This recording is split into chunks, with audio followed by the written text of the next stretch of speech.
Pastor colocou um título nessa série de mensagens que vocês estão ouvindo, que são confrontos.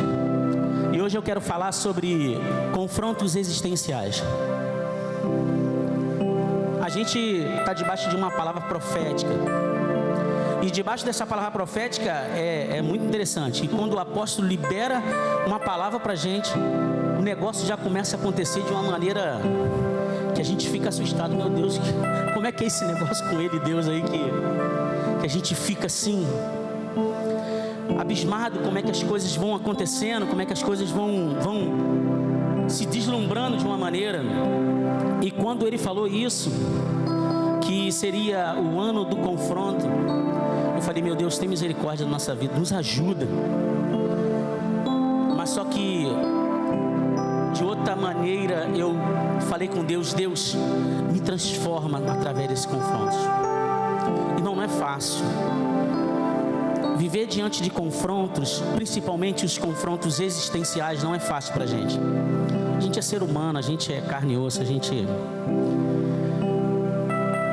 não tem sangue de barata, a gente tem um sentimento, a gente tem emoção. E isso tudo, quando começa a aparecer, quando esses confrontos existenciais começam a aparecer na nossa vida, eu queria que você prestasse bastante atenção nisso que eu vou ministrar no teu coração hoje. O Espírito Santo me conduziu. Eu comecei a cavar o coração de Deus através dessa palavra. Eu falei, Deus, me ajuda a trazer aquilo que o teu povo precisa ouvir, aquilo que o teu povo vai ouvir e vai ser transformado para a glória do nome do Senhor. E quando a gente viu as coisas acontecendo, depois de um tempo difícil que a gente viveu em 2020, começou no finalzinho de 2019, aí veio 2020, veio 2021. Quando a gente viu as coisas acontecendo, a gente ficou bastante assustado. E a gente falou, meu Deus, o que vai ser da gente? Como é que vai ser isso tudo? Como é que vai ser isso? O que a gente vai fazer? A gente ficou muito preocupado. Eu confesso para os irmãos que eu não saí do lado do apóstolo em nenhum momento. Eu estava com ele lá todo o tempo. Falei, eu não vou sair daqui. E eu vi irmãos nossos indo, eu vi irmãos chegando. A minha esposa foi contaminada pela Covid, ficou internada. Irmão, quase que eu fiquei viúvo. Falei, Jesus, tem misericórdia da minha vida. O que eu vou fazer sem a Fefe na minha vida? Eu não sei o que eu vou fazer. Falei, Jesus, me ajuda. E aí teve uma hora, irmãos, que eu fui confrontado, sabe? Porque o médico não me deu mais notícia nenhuma. Eu falei, pronto, me ajuda. Rapaz, eu liguei na hora, eu falei, pastor, a igreja precisa orar e o senhor tem que orar. Só vai acontecer se a igreja orar. Eu sei que vocês oraram aqui. Irmãos, quando a igreja orou, o quadro começou a se reverter.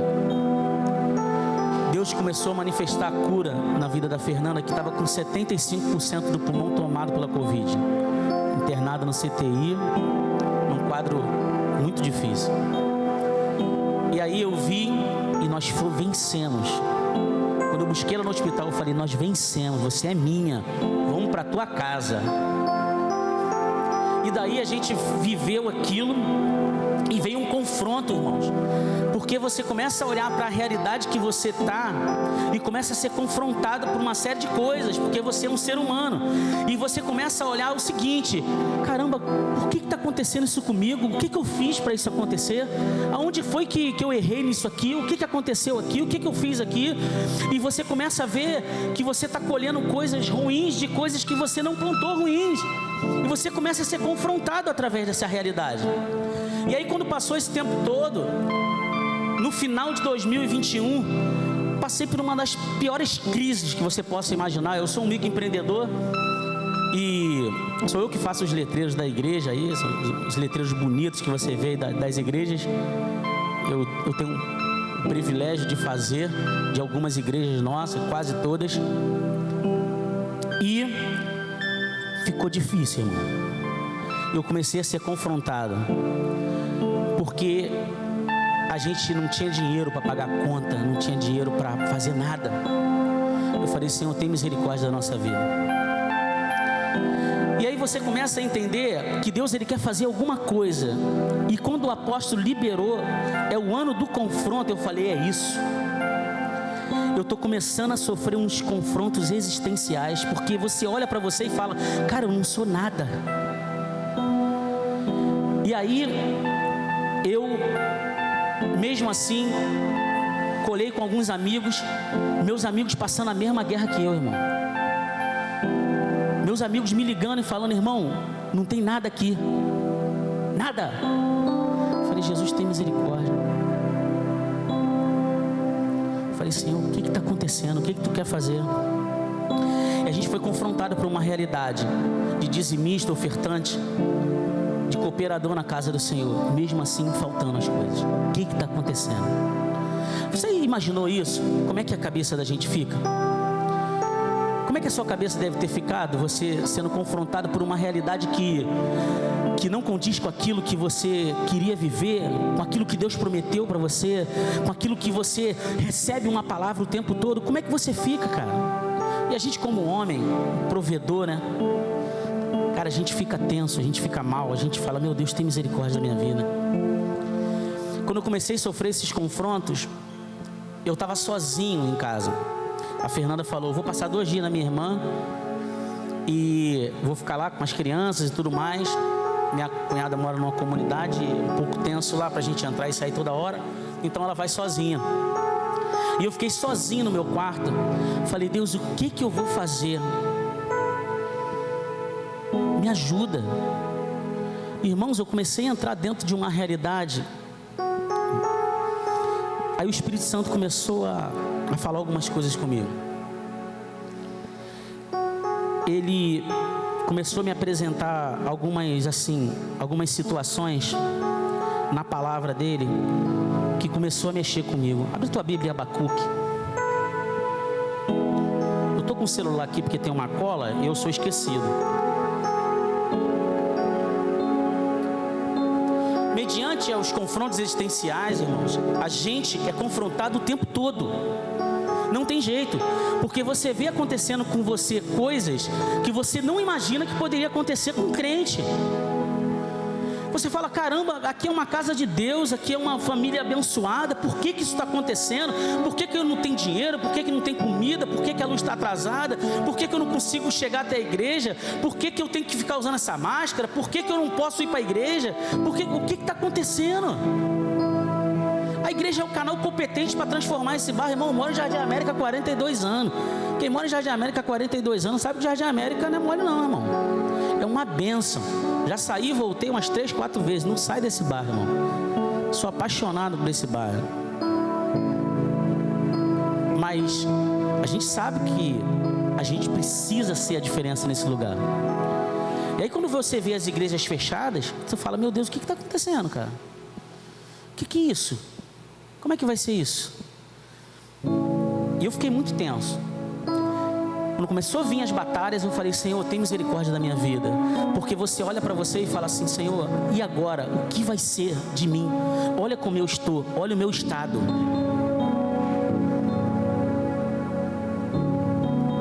O Senhor falou comigo que bem-aventurado é o homem que teme ao Senhor e ande nos seus caminhos. Senhor, o que está acontecendo? Por que eu não estou vendo um milagre acontecer na minha vida? Abacuque capítulo 3, versículo 17, uma música famosa, está tocando por aí, né? E é um versículo muito abençoado. Ele fala sobre isso. Mesmo que a figueira não floresça, nem haja fruto nas videiras, ainda que o trabalho da oliveira falhe e os campos nos produzam alimentos, ainda que o rebanho seja cortado do seu aprisco e não haja gado nos estábulos, assim ainda regozijarei ao Senhor, exultarei o Deus da minha salvação. Irmãos, quando eu fui confrontado por essas questões, porque a minha condição estava nessa daqui, E quando eu olhei à minha volta, condições dos meus amigos estavam nessa mesma condição. Eu tirei a conclusão que eu tinha que fazer uma coisa: adorar ao nome do Senhor. Porque diante dos confrontos existenciais, daquilo que coloca você na parede, e você fala, caramba, para onde eu vou? O que eu vou fazer?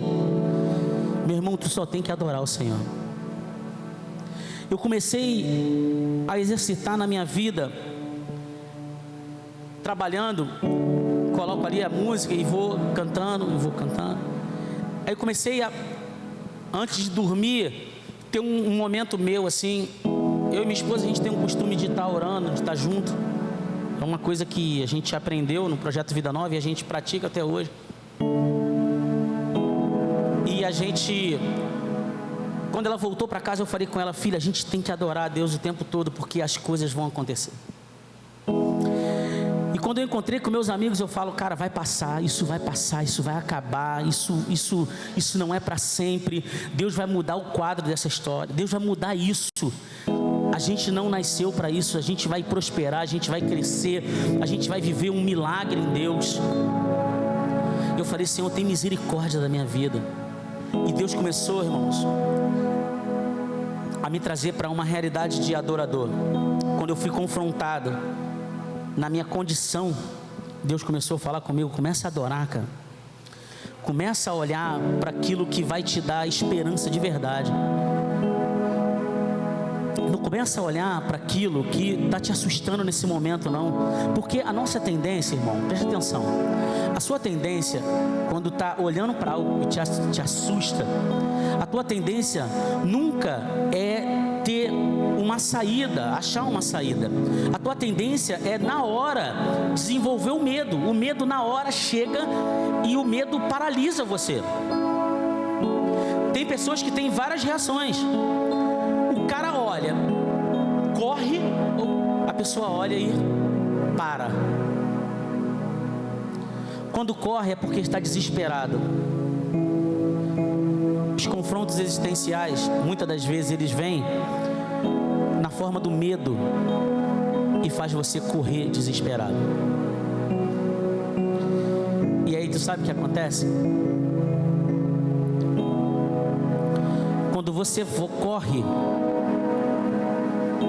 muito rápido para algo de agora, você se perde algo que está no futuro.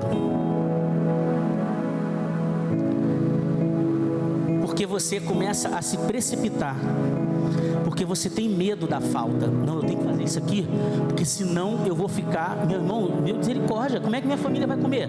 Como é que vai ser isso? Como é que vai ser aquilo? Eu comecei a entrar em desespero, não foi, filha? Falei, filha, eu vou fazer isso, vou fazer aquilo, eu vou vender isso aqui, eu vou vender isso aquilo, eu vou fazer isso aqui, não, eu vou dar um jeito, mas só que eu tirei você da casa do seu pai, dificuldade tu não vai passar, a gente vai vencer. E eu comecei a ficar desesperado. Ela chegou para mim e falou assim, para, homem, calma. Porque quando você corre para resolver o agora, aquilo que está no futuro, você se perde. E tem hora que Deus quer que você pare, irmão. Tem hora que Deus quer que você pare. Fala, cara, eu vou parar aqui agora, eu vou ouvir o Senhor falar comigo. Se você der lugar para o desespero e correr, você não vai ouvir a voz de Deus. A Bíblia fala que o precipitado peca. E você não vai experimentar aquilo que Deus tem para você, porque você correu para fazer aquilo que a tua mão consegue fazer. A tua mão consegue fazer. Você ficou desesperado. Foi desenvolvido em você o medo. E você correu para isso. E eu escrevi algo aqui interessante, que é o seguinte.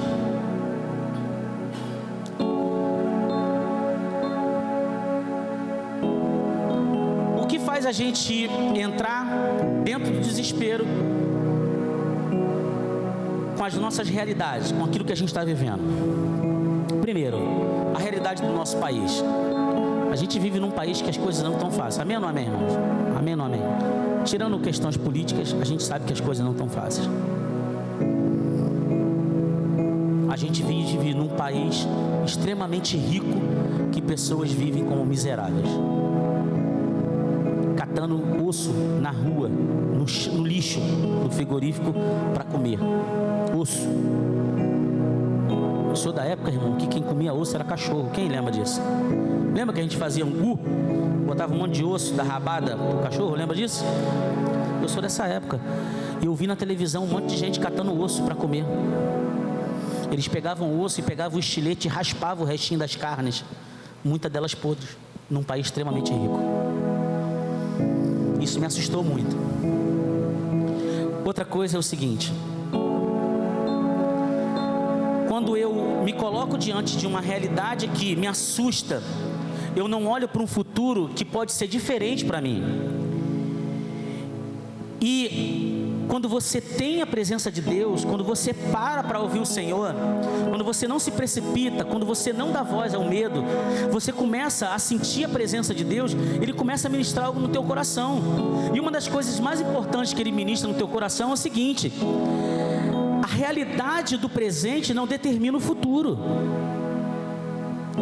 Quem determina o nosso futuro é o Senhor, amém? Quem determina o nosso futuro é o Senhor. Não é porque está difícil agora, irmão, que vai ser difícil para sempre, não. Amém ou não amém? Quem determina o que vai ser o teu amanhã é o Senhor. E você tem que chegar e olhar para cima e falar: Deus, eu quero que seja diferente.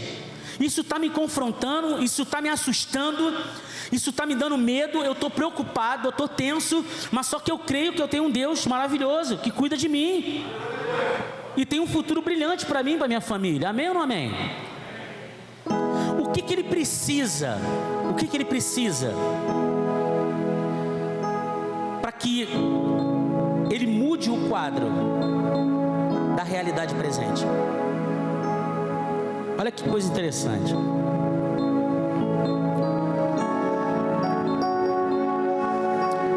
Abre a tua Bíblia em Hebreus capítulo 11.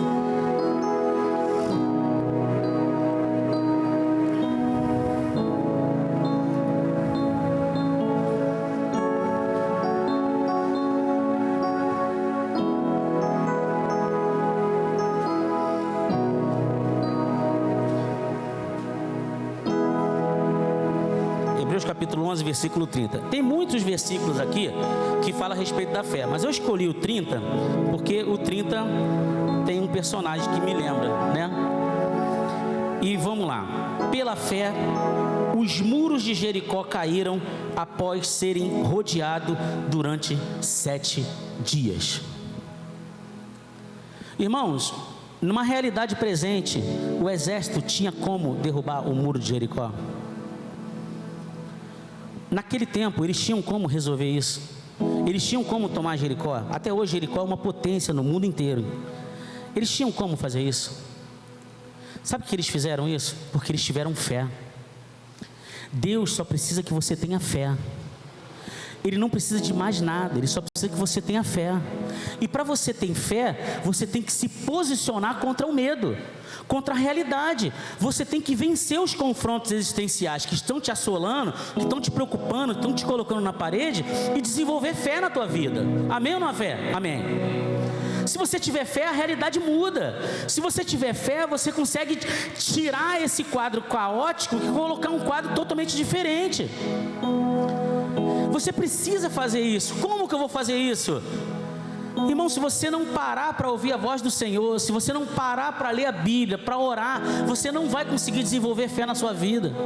Aí você vai ficar o tempo todo assustado e oprimido por uma situação que você pode vencer.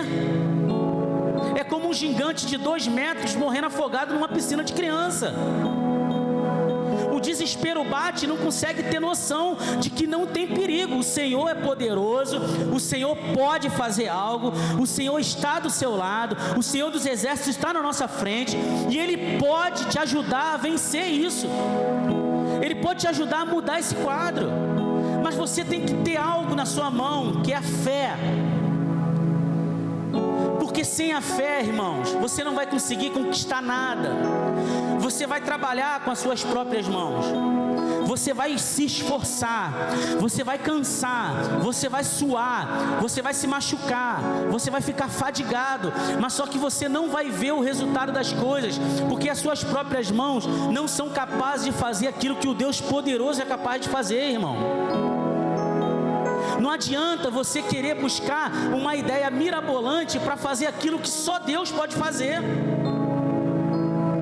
Por isso que a gente tem que pegar a nossa vida e colocar diante do Senhor. Deus, está aqui a minha vida, eu estou aqui, eu sou dependente do Senhor, eu não tenho como fazer nada se o Senhor não fizer por mim, me ajuda.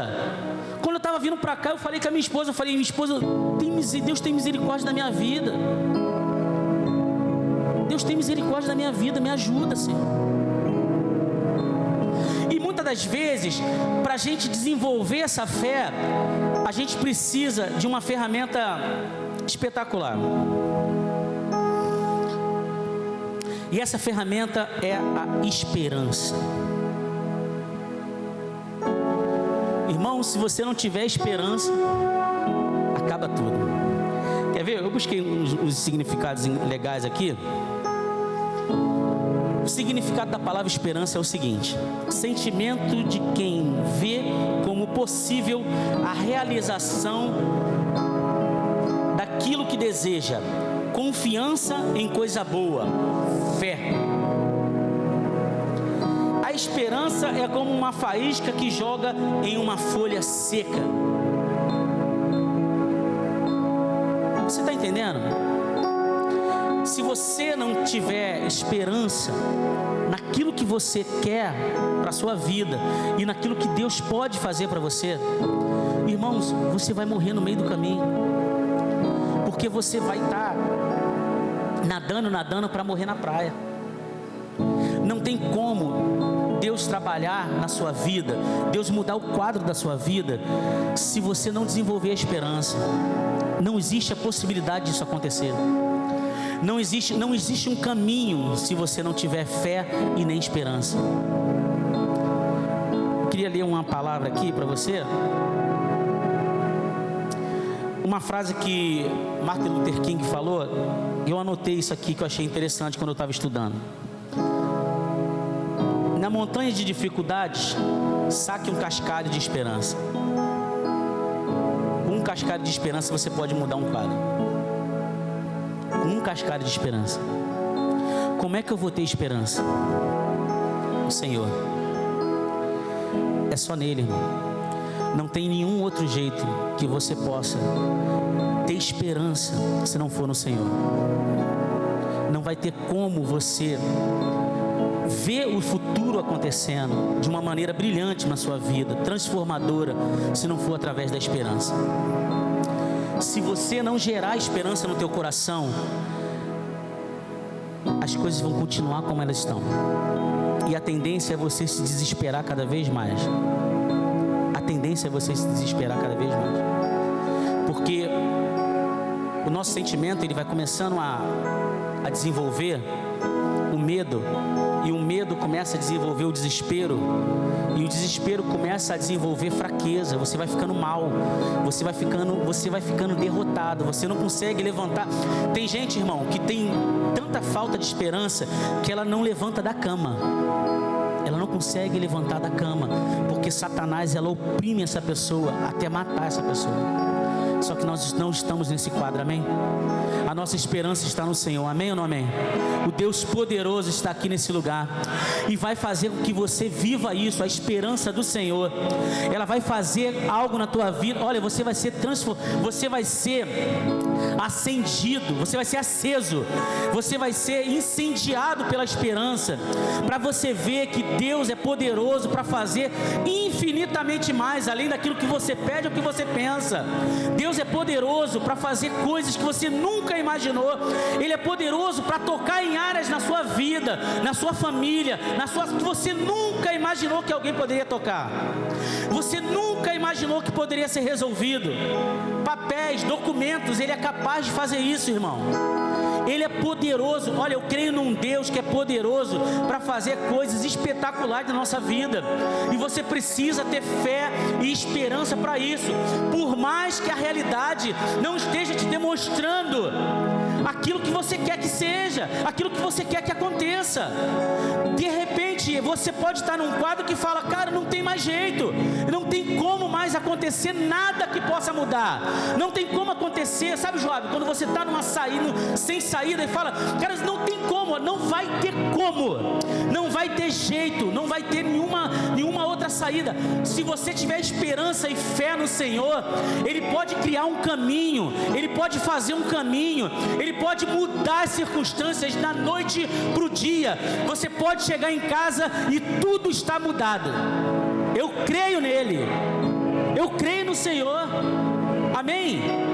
Dá glória a Deus, louvado seja o nome do Senhor, engrandeça o nome do Senhor. Ele é poderoso, irmãos. Mas você tem que ser movido por isso. Movido por isso. Deus, como é que eu vou fazer? Olha, eu só preciso que você tenha esperança em mim. Eu só preciso disso. Deus está ali no céu querendo te abençoar, querendo fazer coisas maravilhosas na tua vida. Só que você precisa confiar nele, você precisa ter esperança nele. Porque se você tiver esperança no advogado, você está colocando a esperança na pessoa errada. Porque para Deus usar advogado, você precisa ter esperança. Se você estiver colocando esperança no dinheiro, pior ainda, irmão. A Bíblia fala que o dinheiro é a raiz de todos os males. O dinheiro não é solução para nada não, irmão. O dinheiro é um instrumento, mas a solução é Jesus. A solução é Jesus. Eu já vi pessoas do nada, se tornarem pessoas espetaculares. Meu irmão, eu fui para São Paulo, na primeira conferência que a gente foi, Destino. Nós fomos para São Paulo, o pastor Gerson foi com a gente, né? O pastor Gerson dormiu no colchonete do lado do meu, eu fiquei com pena dele. Porque estava o pastor Gerson aqui no vale, do lado esquerdo um monte chamado Alan Freixo, pastor Alan, e do outro lado um outro monte chamado Josué. E o pastor Gerson no meio. Meu amigo, como é que eu vou dormir aqui, Senhor? Tem misericórdia de mim. E ele pegou o colchonete, subiu e falou: gente, me abriga aqui em cima, porque eu não estou conseguindo. Pastora Marisa, se a senhora tivesse visto, eu não ia deixar ele não. Mas foi uma benção, né, pastor? E aí, eu ouvi um testemunho de um pastor. Ele falou o seguinte, ele falou: irmão, você está vendo isso tudo aqui? Você está vendo tudo isso acontecendo? Irmãos, uma coisa internacional acontecendo lá. A gente viveu dias de preletores que a gente ouviu coisas que mudaram a nossa vida, não foi, Mário? Mudaram a nossa vida. O Mário testemunhou que ele foi em um quadro, no segundo ano ele foi em outro quadro. Deus fez uma reviravolta na nossa vida. E aquele homem, quando estava pregando, ele falou assim: irmãos, há 4 anos atrás eu estava falido. Eu não tinha nada e eu devia 2 milhões de dólares. Irmãos, o camarada devia 2... Você sabe o que é 2? Irmãos, eu não sei nem o que é 2 milhões de dólares. Irmão. Eu só vejo na televisão e no Candy Crush aquele... Eu não vejo em lugar nenhum mais. 2 milhões de dólares. Eu falei: o que é isso, irmão? O camarada falou: eu devia 2 milhões de dólares há 4 anos atrás. Hoje eu tenho isso aqui. Eu fiz isso aqui. Ele não tinha nada, irmão. Ele tinha menos 2 milhões. Aí eu comecei a entender. Eu falei: ele chegou num nível.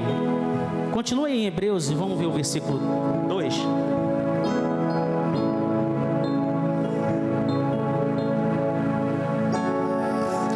Aí eu entendi o nível que ele chegou.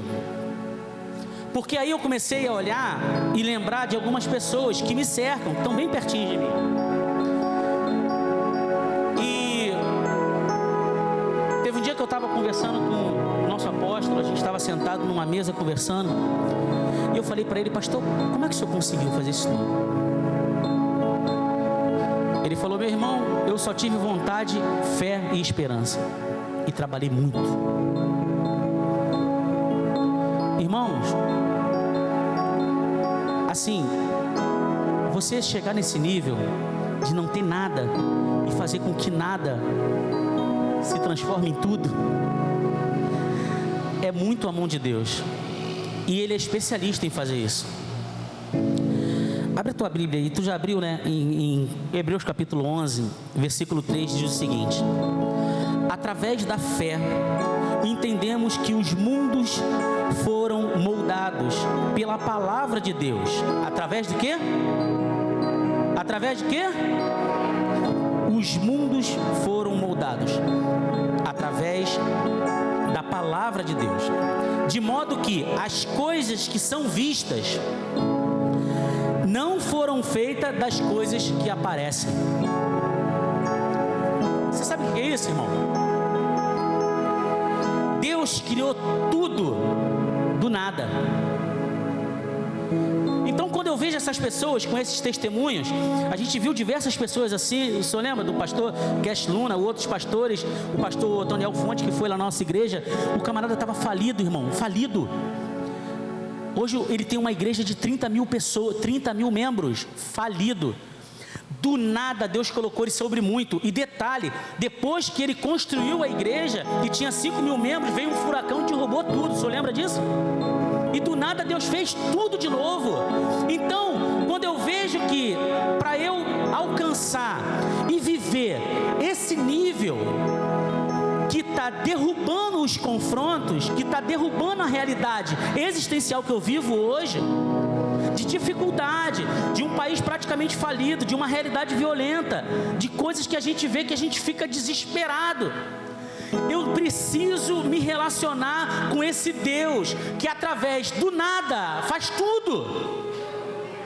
Eu preciso viver uma vida intensa com esse Deus que é capaz do nada fazer com que todas as coisas possam ser criadas.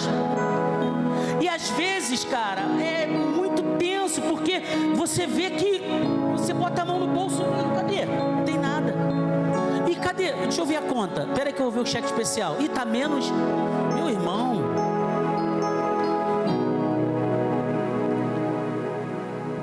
Ele não precisa do teu dinheiro, Ele só precisa da tua fé e da tua esperança.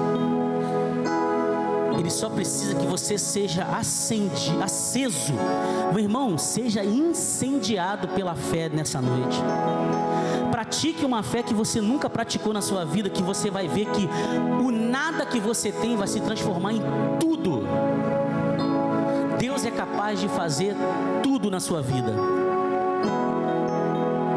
Olha, eu só tenho isso aqui, Deus vai fazer tudo. Eu só posso fazer assim, Deus vai fazer tudo. Ah, mas não tem jeito. Não, Deus é capaz de fazer tudo. Mas como é que Ele vai fazer? Ele é Deus. Não pergunta para Ele como é que Ele vai fazer, porque Ele é Deus. Não pergunta como vai ser, porque Ele é Deus. Então eu tenho certeza que Ele vai fazer. A palavra dEle me garante isso. Que tudo que foi criado não foi pelas coisas que eu estava se vendo, não tinha como, não tinha uma matéria-prima. Tu entende, irmão? Que hoje a gente precisa da borracha para fazer o tênis? Não tinha isso, não tinha matéria-prima, não tinha nada. Ele fez tudo.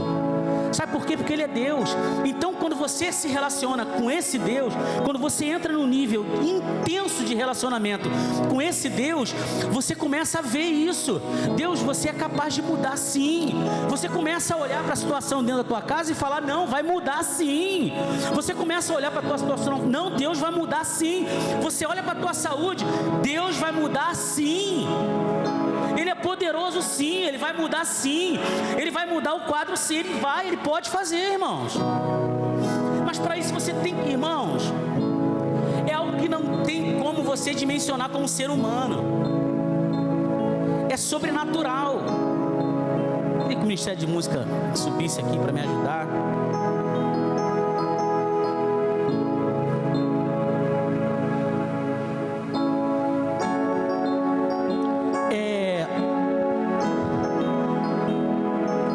Se mover,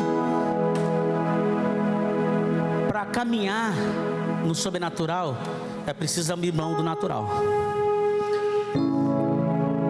Você não pode estar apegado àquilo que você pode fazer para viver coisas que só Deus pode fazer. Porque você vai se frustrar, irmão. Você vai ver que a tua capacidade humana não é nada para o poder de Deus. Você vê que as tuas boas ideias não é nada para o que Deus quer fazer. Porque às vezes você está querendo comprar um carro, mas Deus está querendo te dar um avião. Porque Deus, ele pensa desse jeito. Deus, ele não cabe aqui. Ele não cabe aqui. Ele não. Isso aqui para ele é pequeno demais. Se para você já é pequeno, que a gente só usa 11 a 12% do nosso cérebro, se para você já é pequeno, imagina para um Deus que é dono de todas as coisas. Um Deus que não tem princípio nem fim. Imagina para ele. Sabe o que eu quero que você entenda nessa noite, irmão? É que pode ser que você esteja nessa noite aqui pensando em situações que não estejam confortáveis na sua vida. Fica de pé, vamos ficar de pé. Só que através dessa palavra, eu queria mostrar para você que existe um Deus poderoso, que tudo pode, e Ele quer fazer. Ele quer fazer. O melhor de tudo é isso. Ele tem prazer em fazer. Ele tem prazer de, mesmo que você seja confrontado, Ele está falando assim: não, fica tranquilo que eu estou aqui contigo. Não, mas Senhor, eu não sei como é que vai ser. Olha o tamanho do inimigo. Não, eu estou aqui contigo. Vai. Não, mas só que não tem como. Não tem sim, eu estou aqui contigo. Vai. Não, mas eu não vou conseguir. Eu não tenho como. Não tem sim. Vai. Contigo, vai. Ah, mas o ano está difícil, o Omicron. Não, vai, eu estou aqui. Ele está falando isso para você. Só que você precisa avançar, irmão. Porque além dos confrontos, existem sinais e maravilhas. E para você viver isso, você tem que ir. Você tem que se entregar nele. Você tem que se colocar diante dele. Você tem que confiar nele. Tem que confiar de verdade, irmão. Porque se você não confia de verdade, se você não confia por inteiro, você não vive o milagre por inteiro. Você não vive nenhum milagre. Porque Deus, ele não quer só um pedaço da tua fé. Ele não quer que você acredite um pouquinho nele na quarta-feira e um pouquinho no domingo, e na segunda-feira comece a se movimentar. Não, peraí que eu vou fazer aqui. Não, mas Deus falou que é isso. Não, mas eu vou agitar aqui rapidinho, que de repente eu vou conseguir resolver alguma coisa. Não, irmão, é Deus, não é você. Não é sobre você, é sobre Deus. Não é sobre o que está na tua mão, é sobre o que está no céu. É sobre um milagre que vai vir do céu. Não é um milagre que vai vir da terra. É um milagre que vai vir da onde não veio nada. É um recurso que vai vir da onde não existe nada. Ele é capaz de fazer isso, mas para isso você tem que ter fé. Você tem que se entregar de verdade. O que Ele vai fazer, eu tenho certeza. Eu tenho certeza que Ele vai fazer. Irmãos, nós não vamos perecer. Amém? Levanta a tua mão direita. Os que confiam no Senhor são como os montes de Sião. Os que confiam no Senhor são como os montes de Sião. Os que confiam no Senhor são como os montes de Sião. Aleluia. Os que confiam no Senhor são como os montes de Sião. Levanta a tua mão, começa a falar isso. Deus, eu confio em Ti. Os que confiam no Senhor são como os montes de Sião. Os que confiam no Senhor são como os montes de Sião. Não, mas só que não, são como os montes de Sião. Não tem porquê. Não tem pra... Não tem. Não. Como é que vai ser? Não. É como os montes de Sião. É só confiar. Os que confiam no Senhor são como os montes de Sião, que não se abalam, mas permanecem para sempre. Não se abalam, mas permanecem para sempre. É para sempre. Deus não quer te dar algo para agora. Deus não quer te dar algo para um instante. Deus não quer te dar algo provisório. Ele quer te dar algo eterno. Ele quer te dar algo para sempre. Ele quer te dar algo que não acaba. Ele quer te dar algo que ninguém pode mudar. Ele quer te dar algo que ninguém nunca experimentou e que nem somou. Mas para isso, você tem que confiar nele.